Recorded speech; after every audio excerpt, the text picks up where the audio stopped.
Historia Freak, el podcast donde toda historia tiene algo de historieta. Con ustedes su anfitrión, Joaquín Barañao. Echado a rodar el método científico a lo largo de los siglos XVI y XVII, como vimos en los últimos episodios, los pensadores, experimentadores y curiosos en general del XVIII parecían niños con juguete nuevo. La electricidad, esa maravilla invisible y fulminante, comenzó a mutar de curiosidad misteriosa en herramienta gradualmente comprensible. Comisionado por Luis XV, el abad Jean-Antoine Nollet alineó a 148 guardias en la Gran Galería de Versalles y les ordenó tomarse la mano. Aplicó una descarga que los hizo saltar al unísono cual coreografía de ballet. En otra ocasión, dispuso en París a un grupo de monjes cartujos en una línea de 290 metros con el mismo efecto. Las exclamaciones de sorpresa fueron simultáneas, aun cuando provenían de 200 de bocas. Los cartujos nunca imaginaron que su vocación por el ministerio de Cristo se iba a utilizar para defender la hipótesis del desplazamiento instantáneo de la electricidad.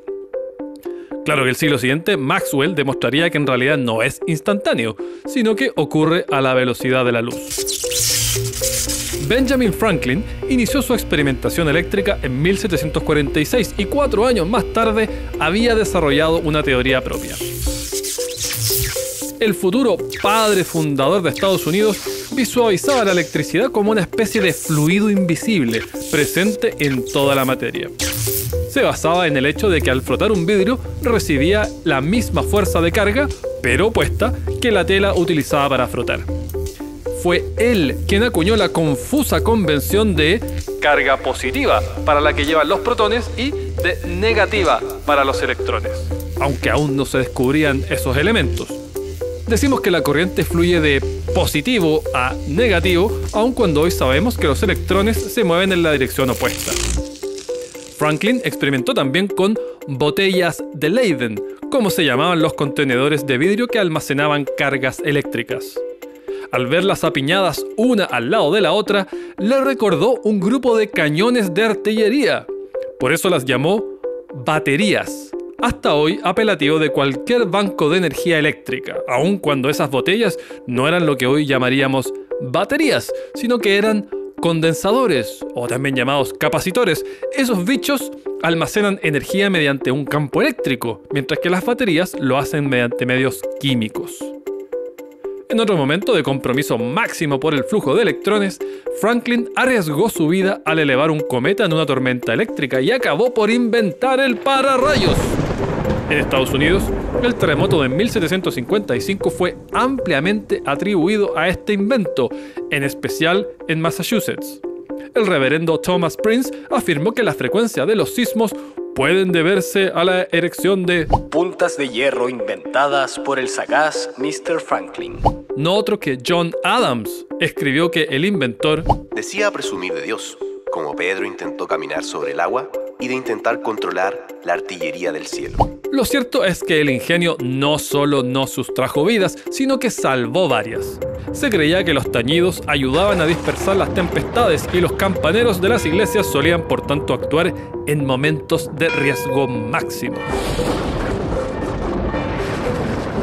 En 1786, el Parlamento francés emitió un edicto que proscribía esta práctica en respuesta a 103 campaneros muertos en los 33 años previos, consecuencia de descargas transmitidas a través de cuerdas mojadas.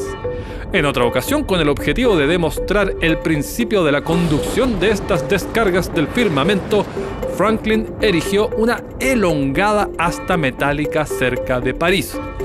Cuando se formó una tormenta eléctrica, instruyó a un soldado retirado a conectar el metal con un cable en cuyo extremo opuesto colocó una botella. Se produjo una chispa de fin de mundo, seguida de una explosión. Y afloró un olor sulfuroso. El aterrado veterano botó la botella y corrió en busca del párroco local, pues, a su juicio, ese aroma no podía sino indicar que el mismo diablo se le había aparecido. El año siguiente, George Wilhelm Richmann, profesor de la Universidad Estatal de San Petersburgo, repitió el experimento, pues en estos tiempos incluso el físico tiene la oportunidad de exhibir su fortaleza. Richmann se estrelló de bruces con la muerte. En París, el invento de Franklin penetró hasta el mundo de la moda, de manera que ninguna tormenta pillara desprevenidas a las damas de alta sociedad. En 1778 se vendían sombreros con pararrayos para días amenazantes y paraguas con similar función orientados a los caballeros. Derek Zoolander. He's almost too good looking. Merced de estos hallazgos, Franklin se ganó el favor de Luis XV y el rencor del abad Nollet. Hasta que el norteamericano arribó a París, el religioso estaba convencido de que era una figura ficticia inventada por alguno de sus muchos enemigos, como el conde Buffon, aquel naturalista que vimos en el episodio 18 polemizando con Thomas Jefferson a consecuencia de su aseveración de que la naturaleza del Nuevo Mundo era inferior a la euroasiática. Con todo, los abnegados monjes del abad y los pararrayos del gringo no aportaban demasiado a la comprensión sistemática de la electricidad. Por eso no hay unidades llamadas Nollet o Franklin. La articulación de la ciencia comenzó a tomar forma de manera muy gradual en la Italia de 1780, cuando el boloñés Luigi Galvani y su esposa Lucia observaron que los músculos de las ancas de cadáveres de ranas se contraen con corrientes eléctricas. Primer atisbo de la bioelectricidad. Galvani supuso que había descubierto un fluido animal eléctrico. Alessandro Volta, profesor en la cercana Universidad de Pavía, era una mente mejor preparada que la de su paisano. De hecho, ya había descubierto el metano tras un artículo de Franklin sobre el aire inflamable. Repitió el experimento y concluyó que Galvani orinaba fuera del tiesto. La electricidad era conducida por el cadáver, pero no se explicaba por un fluido animal eléctrico, sino que por las interacciones entre los dos metales involucrados en el experimento. Para refutar a su contrincante, Volta construyó la primera batería de adeveras y reportó sus resultados al presidente de la Royal Society en Londres. Se la llamó pila voltaica y es en honor a él que hablamos de Galvani era reacio a perseverar en la polémica con Volta y delegó en su sobrino, Giovanni Aldini, la defensa de la teoría de la electricidad animal. Aldini se lo tomó tan a pecho que recolectaba al pie de guillotinas cabezas humanas recién rebanadas y les insertaba electrodos en los cerebros. Fue una disputa respetuosa al punto que Volta acuñó el término galvanismo para una corriente continua producida por acción química. Hoy, los instrumentos análogos que miden corriente eléctrica se llaman galvanómetros, en homenaje a un señor conocido solamente por un pastelazo. Al mismo tiempo que Galvani y Volta se refutaban con tanta cortesía en el norte de Italia, en Francia, Charles-Augustin de Coulomb describía matemáticamente la ley de atracción entre cargas eléctricas. Por él llamamos coulombio a esa unidad. Por ejemplo, su teléfono celular lleva consigo una carga eléctrica de unos 11.000 coulombios. Estos electroavances no impresionaron mucho a sus contemporáneos porque su utilidad no era aún aparente. Las corrientes iban a cambiar la vida, sí, pero los ciudadanos de la Ilustración aún no lo sabían. Exactamente lo contrario a lo que ocurrió con los globos aerostáticos, que en demostraciones mucho más llamativas suscitaron una enorme impresión y prometieron cambiar el curso de la historia, si bien hoy sabemos que sirven para poco más que turistas platudos con ánimo de selfie. En 1783, los hermanos Montgolfier viajaron a Versalles y llenaron de aire caliente un globo de algo más de 1000 metros cúbicos. En presencia de Luis XVI y María Antonieta, demostraron que ovejas y gallos también pueden vencer la gravedad. Añadieron un pato a modo de control, a sabiendas de que a esa fisiología nada pernicioso le iba a ocurrir con la altitud. En vista de que aterrizaron sin daño alguno, Luis XVI decidió testear a continuación con 2 criminales condenados, pero fue persuadido de conceder el honor a caballeros de estatus. Etienne Montgolfier se convirtió en el primer ser humano en ejecutar un vuelo controlado. Iba asegurado con una cuerda al suelo para evitar cualquier desliz troposférico. 5 semanas después, Pilatre de Rosière, profesor de química y física, realizó el primer vuelo sin ligadura alguna.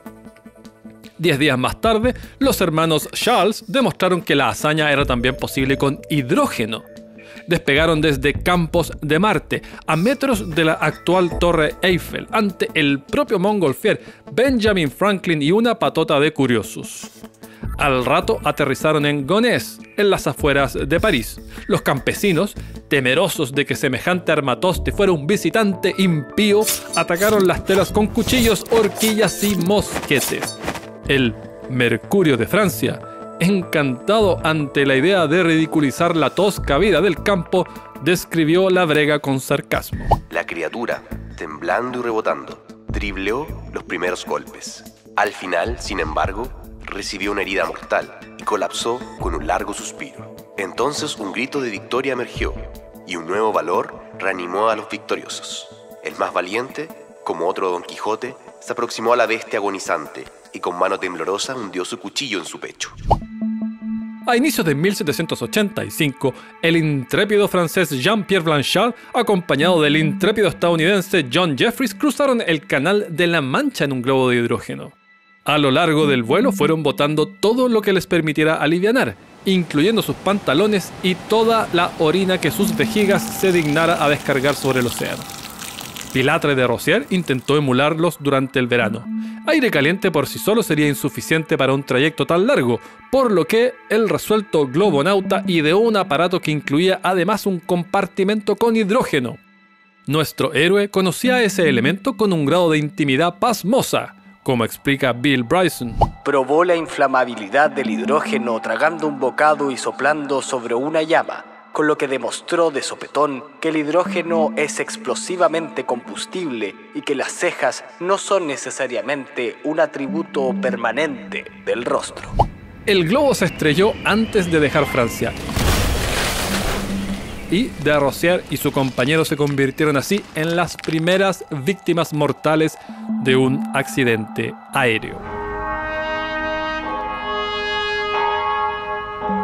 Alentado por el universo de posibilidades que se abrían, Erasmus Darwin, el abuelo del naturalista, envió una carta de Navidad desde la Philosophical Society en Derby con destino a un jardín en Birmingham, pero anotó que el viento malvado la transportó 15 millas más lejos.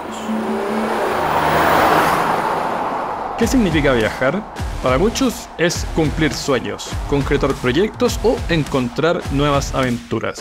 En un mundo de posibilidades, la gran certeza es que no hay nada como los trayectos placenteros, esos que de inicio a fin marcan tu experiencia.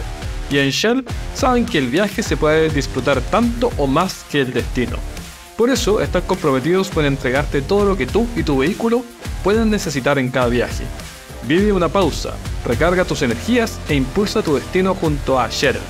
En todos los caminos y en cada elección. Shell, que te vaya bien.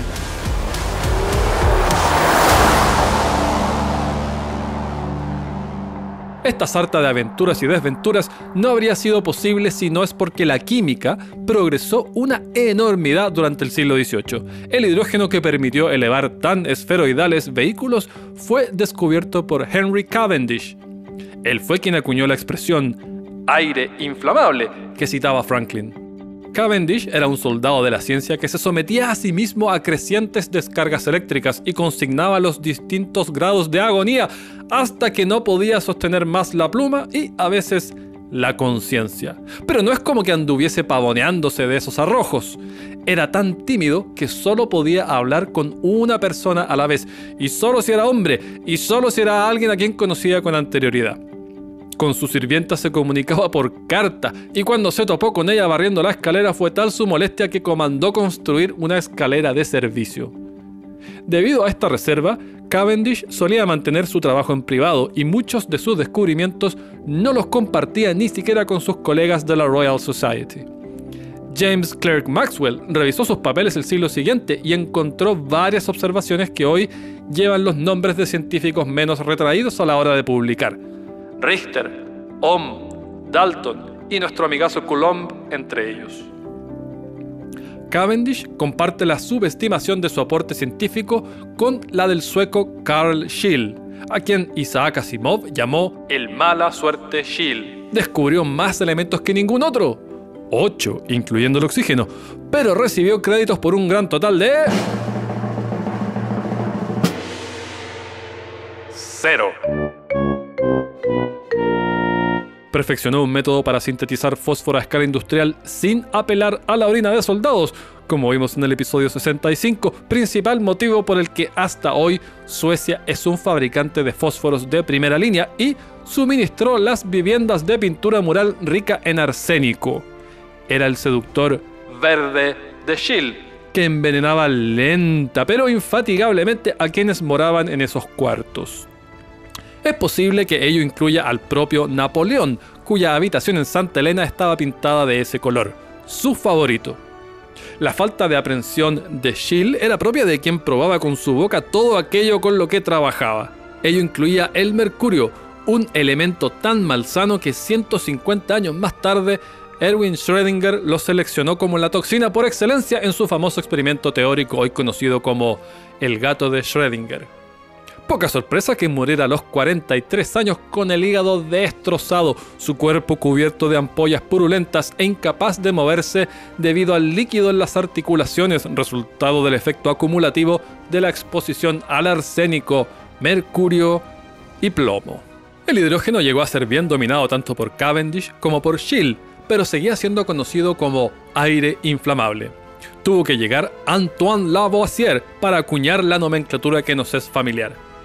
Si Boyle es el primer químico en sentido moderno, a Lavoisier le suben más todavía los bonos y lo llaman el padre de la química moderna, porque transformó una pseudociencia aún no desligada del todo de las sombras de la alquimia en una ciencia cuantitativa.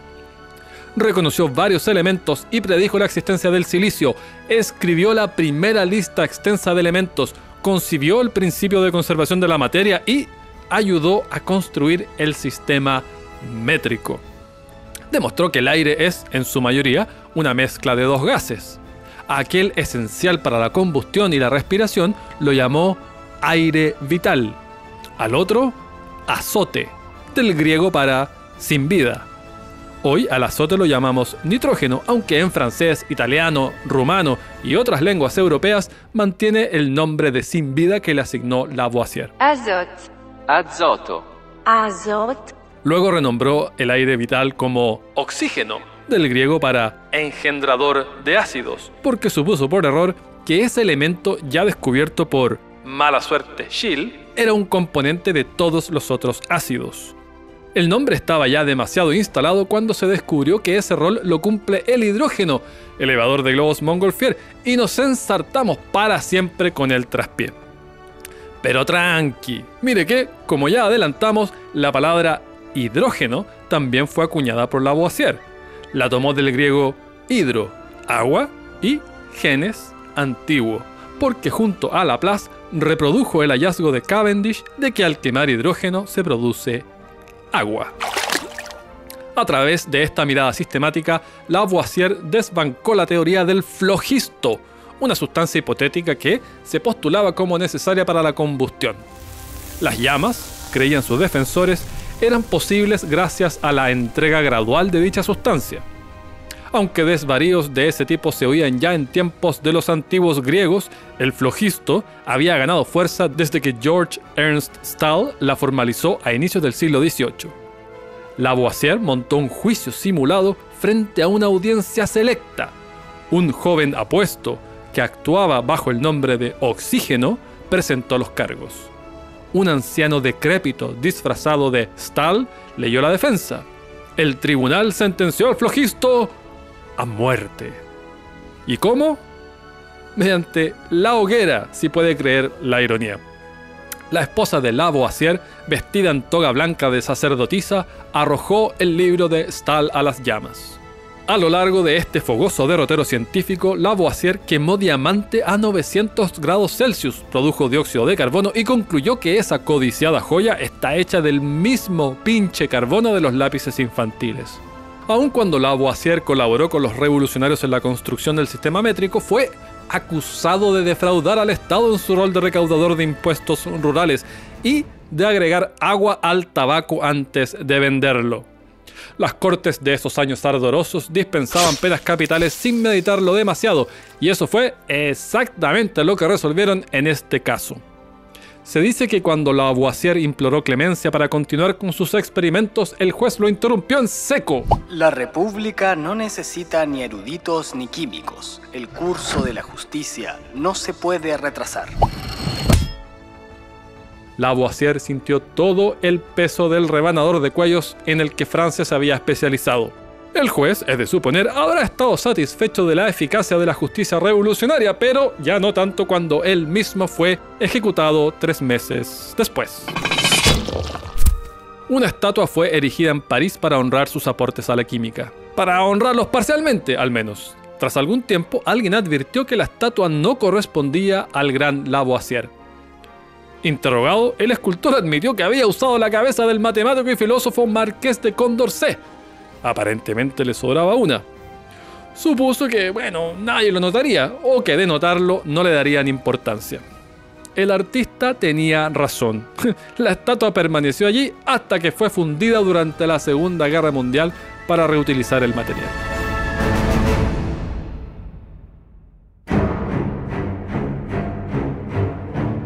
Previo a estas tribulaciones revolucionarias, en la septentrional Suecia, un médico cuyo nombre se ha castellanizado a Carlos Linneo, o Carolus Linnaeus en sus textos latinos, le puso orden al árbol de la vida.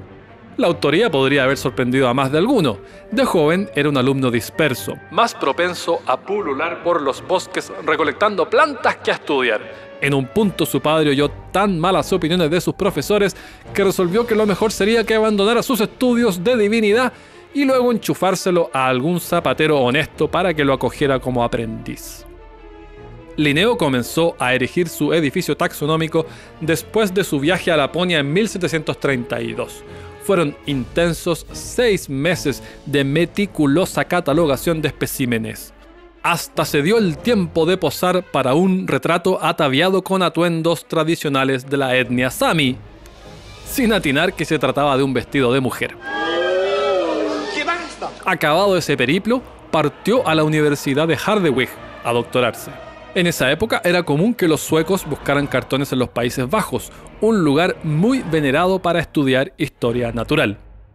En ruta a la universidad pasó por Hamburgo, donde el alcalde le enseñó su tesoro personal, una hidra de 7 cabezas taxidermizada.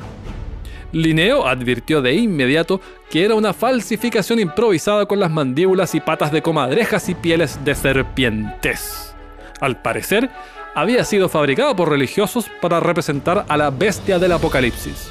Linneo hizo públicas sus apreciaciones, muy a pesar del alcalde, que pretendía vender la supuesta reliquia por un platal. El sueco se vio forzado a huir de Hamburgo y continuó su viaje hasta Harderwijk.